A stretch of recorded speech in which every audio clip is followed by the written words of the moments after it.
बात हो जाए कलकत्ता हाईकोर्ट के उस फैसले की जिस पर देश में सियासत का दौर शुरू हो चुका है। दरअसल कलकत्ता हाईकोर्ट ने साल 2010 के बाद जारी किए गए ओबीसी प्रमाण पत्रों को रद्द कर दिया। जैसे ही ये फैसला आया, राजनेताओं के बयानों की जैसे बारिश आ गई हो।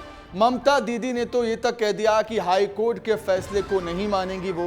वहीं बीजेपी का ये कहना है कि जल्द से जल्द हाईकोर्ट के फैसले को लागू किया जाएगा। क्या है पूरा सियासी ड्रामा, इस रिपोर्ट में देखिए आप।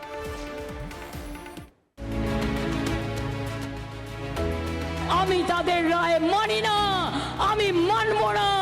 कलकत्ता उच्च न्यायालय का फैसला स्वागत योग्य है।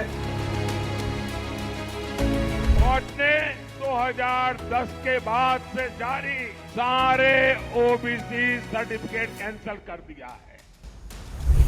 कलकत्ता हाईकोर्ट ने बंगाल में ममता सरकार को बड़ा झटका दिया और साल 2010 के बाद जारी किए गए ओबीसी प्रमाण पत्रों को रद्द कर दिया।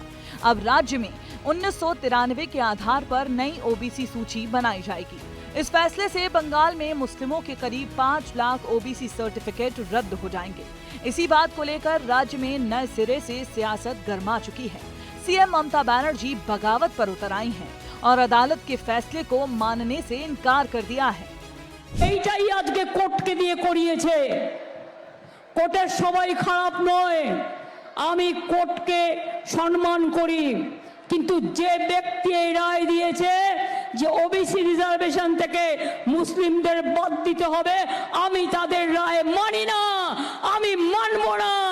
ওবিসি রিজার্ভেশন চলবে, এর জন্য উচ্চতর কোর্টে যেতে হলে যাব। सीएम ममता ने आरक्षण रोके जाने के आरोप भी बीजेपी पर मढ़ दिए। उन्होंने कहा कि बीजेपी केंद्रीय एजेंसियों का इस्तेमाल कर ओबीसी आरक्षण को रोकने की साजिश रच रही है।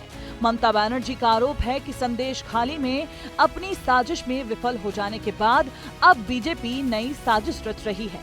इस बीच प्रधानमंत्री से लेकर केंद्रीय मंत्री तक ममता सरकार पर हमलावर हो गए हैं।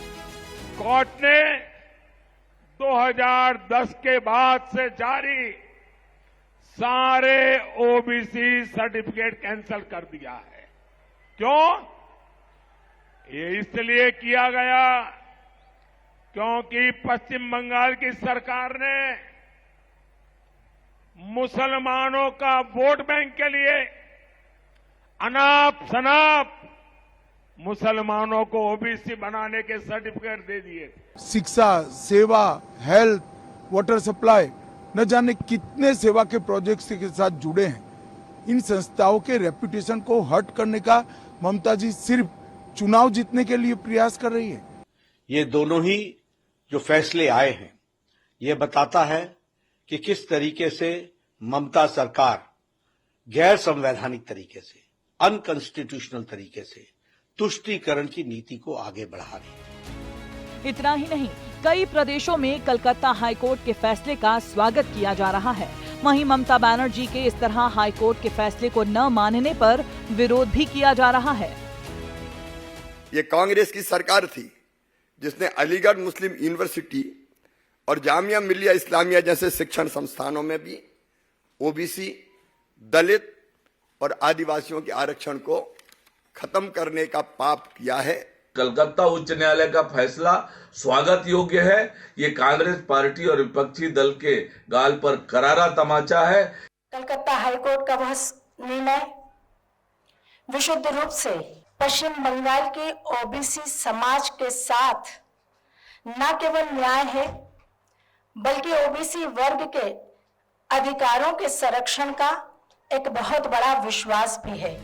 अब आप ये भी जान लीजिए कि आखिर कलकत्ता हाईकोर्ट का फैसला कहता क्या है।